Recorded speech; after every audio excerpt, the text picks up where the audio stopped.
दोस्तों, स्वागत है आप सभी का आपके अपने YouTube चैनल पर।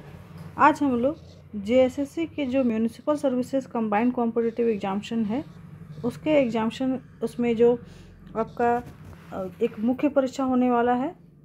आप सभी जान रहे हैं कि एग्जामिनेशन में आपको 3 पेपर आएंगे, पेपर 1, पेपर 2 और पेपर 3। पेपर 1 आपको हिंदी और इंग्लिश है, पेपर 2 लैंग्वेज है और पेपर 3 में आपको टेक्निकल और जीएस। इसके अलावा इसमें मैथ भी पूछा जाएगा और करंट अफेयर्स भी रहेगा। ठीक है, तो आज हम लोग जान रहे हैं जो ये आपको म्यूनिसिपल सर्विसेज का कंबाइंड कॉम्पिटिटिव एग्जामिनेशन होने वाला है उसमें जो रिवेन्यू इंस्पेक्टर का जो पोस्ट है उसमें इकोनॉमिक्स का सिलेबस क्या है, कैसे हम लोग तैयारी करेंगे, कौन कौन से टॉपिक्स पढ़ के जाने हैं आपको, उसके बारे में हम लोग यहाँ पर डिस्कस करने जा रहे हैं। आइए एक एक करके सारे टॉपिक्स को समझते हैं। ये जो आप देख रहे हैं ये इकोनॉमिक्स का सिलेबस है। इकोनॉमिक्स का जो सिलेबस है ये आपको 15 अलग अलग टॉपिक्स में डिवाइडेड है। हालांकि इसमें बीच में अगर बहुत देखेंगे तो बहुत सारे सब टॉपिक्स भी हैं मेंशन्ड है, तो थोड़ा बारीकी से समझेंगे तो कैसे आपको तैयारी इसकी करनी है ये आपको समझ में आ जाएगा। और हमारे द्वारा जो झारखंड का municipal services combined competitive examination का रिवेन्यू इंस्पेक्टर का जो इकोनॉमिक्स ऑप्शनल है उसका हम लोग क्लास भी प्रोवाइड कर रहे हैं। जो अभ्यर्थी इकोनॉमिक्स ऑप्शनल लेकर के चल रहे हैं वो लोग क्लास के लिए आपको डिस्क्रिप्शन बॉक्स में मोबाइल एप्लीकेशन का लिंक दिया हुआ है और साथ ही साथ डिस्क्रिप्शन में ही आपको कॉन्टैक्ट नंबर भी दिया हुआ है। तो मोबाइल एप्लीकेशन को डाउनलोड कर लीजिएगा और कांटेक्ट करके आप डिटेल्स भी हम लोग से पूछ सकते हैं। आइए सिलेबस को समझते हैं। देखिए, सिलेबस का जो पहला टॉपिक बोला जाता है ये अर्थव्यवस्था का ढांचा, राष्ट्रीय आय का लेखीकरण। लिखा हुआ है 2 ही टॉपिक है, लेकिन पहले आपको अर्थव्यवस्था के बारे में एक बेसिक नॉलेज रख लेना होगा और उसमें साथ साथ नेशनल इनकम में आपको जीडीपी, जीएनपी और पर कैपिटा इनकम की आपके बारे का जो नॉलेज है आपको बढ़िया से रख लेना होगा। फॉर्मूलास वगैरह भी याद कर लेने होंगे और जो इनसे जितने भी प्रीवियस क्वेश्चन हैं उनको भी बढ़िया से देख लेना होगा कि कौन कौन से क्वेश्चन इन टॉपिक से किसी भी एग्जामिनेशन में पूछे जाते हैं, ना सिर्फ JSSC बल्कि अदर स्टेट में भी पूछे जाते हैं, उनको भी देख लेना होगा। नेक्स्ट टॉपिक आता है वो आपको कंज्यूमर बिहेवियर, प्रोड्यूसर बिहेवियर और फॉर्मेट ऑफ मार्केट। एक टॉपिक लिख रहा है इकोनॉमिक चॉइस का, लेकिन आप देखेंगे कंज्यूमर बिहेवियर अपने आप में बहुत ही वर्सटाइल है। साथ ही साथ अगर हम बात करेंगे तो प्रोड्यूसर का बिहेवियर और मार्केट का फॉर्मेट कैसा है ना, इसमें मार्केट के जितने भी प्रतिरूप हैं आपको डिटेल्स में पढ़ के जाने होंगे। नेक्स्ट है इन्वेस्टमेंट संबंधी जो भी निर्णय होता है, इन्वेस्टमेंट डिसीजन होता है, और जो आय और रोजगार के निधारक जो होते हैं जिसमें आपको आय वितरण और वृद्धि के समृद्धि आर्थिक प्रतिरूपों को पढ़ के जाना है। अगर आप देखेंगे इसमें इन्वेस्टमेंट डिसीजन है, ठीक है, इनकम का जो डिस्ट्रीब्यूशन है, ठीक है, और हमारे देश में जितने भी कमोडिटीज़ हैं, ठीक है, और कह सकते हैं रिसोर्सेज का डिस्ट्रीब्यूशन है, इनसे संबंधित क्या आपको जो वृद्धि के रूल्स आपको और फॉर्मेट्स होते हैं उनको भी पढ़ के जाना है। रोजगार के निर्धारक क्या क्या हैं वो भी आपको समझ के जाना है।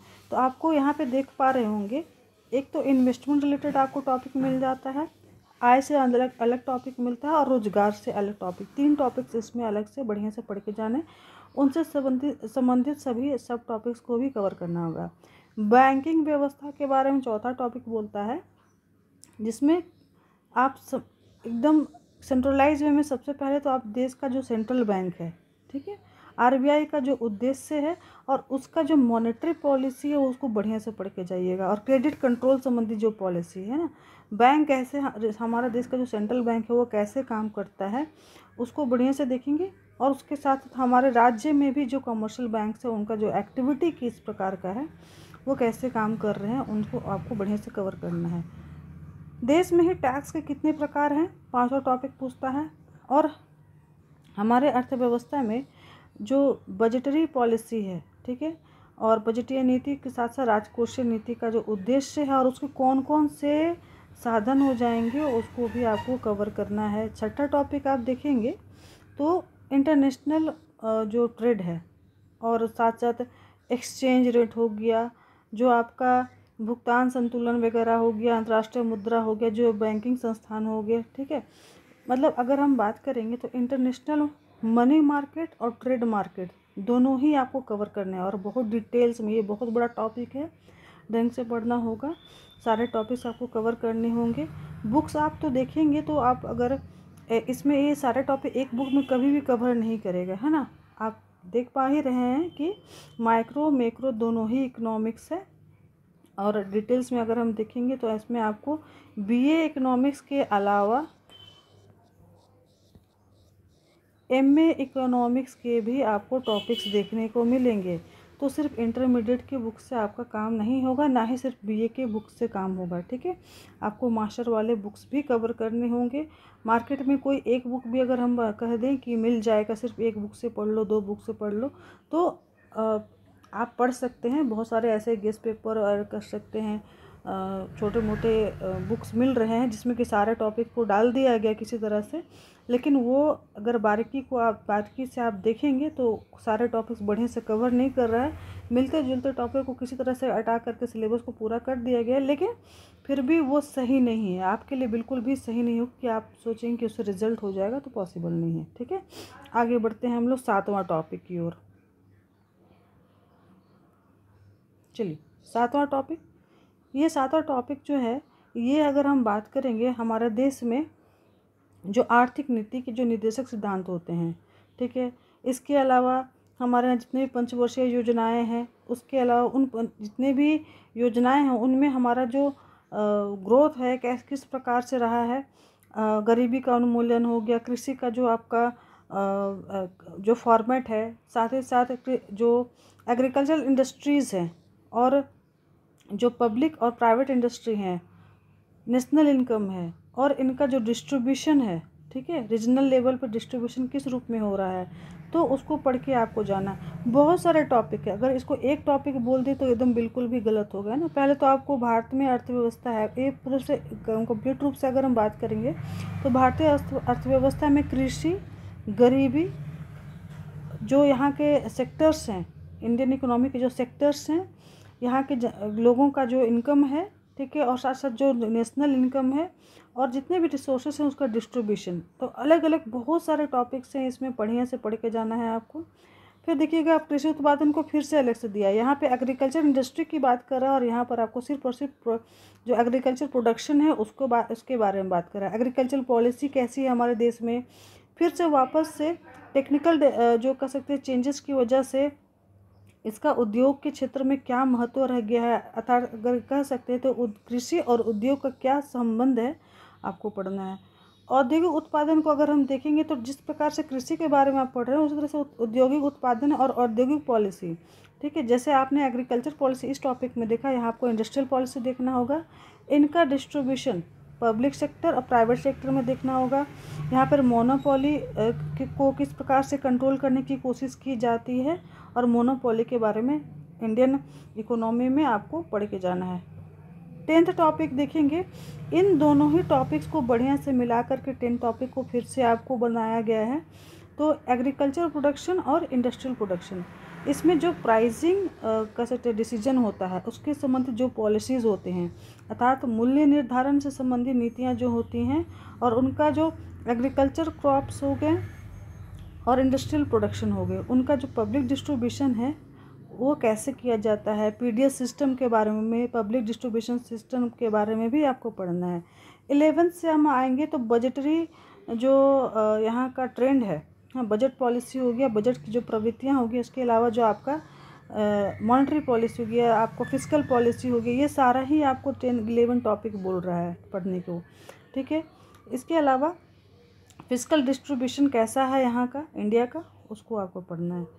12th टॉपिक जो आपका मॉनेटरी और क्रेडिट है ना, जो मुद्रा और साख की जो प्रवृत्तियाँ हैं हमारे देश में और इससे संबंधित जो पॉलिसीज़ हैं, इनका आपका बैंकिंग सिस्टम में और जो यहाँ के फाइनेंशियल इंस्टीट्यूशन से क्या संबंध है, किस प्रकार से ये दोनों अब मिलजुल करके काम करते हैं, और बैंकिंग सिस्टम में या जो भी आपको फाइनेंशियल इंस्टीट्यूशन है, ये यहाँ पर एक ही लाइन में लिखा है, लेकिन अगर हम देखेंगे तो ये बहुत बड़ा टॉपिक है बैंकिंग सिस्टम। और जो यहाँ के जितने भी मॉनेटरी इंस्टीट्यूशन है वो कैसे अपना मॉनेटरी और क्रेडिट कंट्रोल का जो काम करता है उसको आपको डिटेल्स में पढ़ना है। 13 जो है इंटरनेशनल ट्रेड से संबंधित है, फिर से यहाँ पे डिटेल्स में लिखा है। अगर देखेंगे जैसे भुगतान संतुलन है, विदेशी व्यापार है, तो ऑलरेडी एक बार यहाँ पर लिखा है, फिर यहाँ पे फिर डिटेल्स में जा रहा है। तो आप देखिए कुछ टॉपिक आपको लग रहा है कि थोड़ा बहुत मिलता जुलता, लेकिन अगर डिटेल्स में पढ़ेंगे तब समझ में आएगा, क्योंकि इसमें मैं आपको जस्ट अभी बताई थी कि MA इकोनॉमिक्स के भी पोर्शंस हैं, ठीक है। तो कुछ एक चीज़ें आपको ग्रेजुएशन वाले मिल रहे हैं यहाँ पर, और कुछ एक चीज़ें आपको मास्टर ऑफ इकोनॉमिक्स में जो डिटेल्स में दिया हुआ है इंटरनेशनल ट्रेड के बारे में, वो आपको बढ़िया से पढ़ के जाना। उसकी एक सब्जेक्ट ही होती है मास्टर ऑफ इकोनॉमिक्स में। फिर आपको 5 ईयर प्लान जितने भी रहे हैं हमारे देश में, ठीक है, भारतीय योजना जितने भी 5 ईयर्स प्लान था, उनका ऑब्जेक्टिव क्या था, कैसे किस रणनीति के साथ में ये लोग काम किए थे, 5 ईयर्स प्लान हमारे यहाँ कैसे काम हुआ है, ठीक है, उन पर उसके बाद में क्या हम लोगों को रिजल्ट मिला और क्या क्या प्रॉब्लम्स का फेस करना पड़ा है, उसको भी आपको पढ़ के जाना है, ठीक है। तो काफ़ी डिटेल्स पढ़ना होगा, उसके साथ साथ इनके प्रीवियस ईयर क्वेश्चन भी पढ़ना है।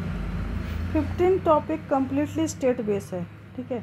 इसमें आप जितने भी टॉपिक देख रहे हैं, अगर हम इंटरनेशनल ट्रेड वाले टॉपिक को छोड़ दें तो सारे टॉपिक्स वापस से 15 टॉपिक में कवर करेगा। तो जितना आप यहाँ पढ़े हो, यहाँ पर फिर से आपको पढ़ना है। जैसे कि आपको एग्रीकल्चर हो गया, कृषि हो गया, उद्योग हो गया, आर्थिक विकास हो गया, गरीबी, बेरोजगारी, भूमि सुधार, ये सारे टॉपिक्स वापस से कवर करने पड़ रहे हैं। ऊपर में आप पढ़े थे 1 से लेके 14, अगर आप देखेंगे 1 से 14 में आपको इंडियन इकोनॉमी और इंटरनेशनल इकोनॉमी पढ़ना है, और 15 टॉपिक में आपको झारखंड इकोनॉमी कम्प्लीटली उन्हीं कॉन्टेक्स्ट में जो यहाँ पर आप इंडियन इकोनॉमिक कॉन्टेक्स्ट में पढ़े थे। तो बहुत डिटेल्स में आपका नोट अगर खुद से बनाएंगे तो बहुत डिटेल्स में नोट बनेगा, और थोड़ा टाइम देना पड़ेगा आपको इस सब्जेक्ट के लिए। अगर खुद से इन चीज़ों को करने में आपको परेशानी है तो आप हमारे इधर जो क्लासेस और गाइडेंस मिल रहा है उसको आप कर सकते हैं। हमारे इधर जो क्लास दिया जाएगा ये ऑनलाइन क्लास होगा, उसका रिकॉर्डिंग भी आपको मिल जाएगा, PDF नोट्स भी देंगे हम लोग, और मॉक टेस्ट भी मिल जाएगा। ये कंप्लीट पैकेज आपके क्लास में कवर करेगा। और अभी फ़ीस जो है वो 50% डिस्काउंट में चल रहा है, तो आप चाहें तो क्लास के लिए इनरोल हो सकते हैं। इस वीडियो में इतना ही। नेक्स्ट के वीडियो में हम लोग और भी महत्वपूर्ण टॉपिक्स झारखंड रेवेन्यू इंस्पेक्टर से संबंधित एग्जामिनेशन के बारे में समझेंगे, और भी कुछ महत्वपूर्ण वैकेंसी जो झारखंड और बिहार दोनों में आया हुआ है उनके भी बारे में भी जानेंगे। तो चैनल पर नहीं है तो चैनल ज़रूर सब्सक्राइब कर लीजिएगा, नोटिफिकेशन बेल भी ज़रूर प्रेस करेंगे। वीडियो देखने के लिए बहुत बहुत धन्यवाद।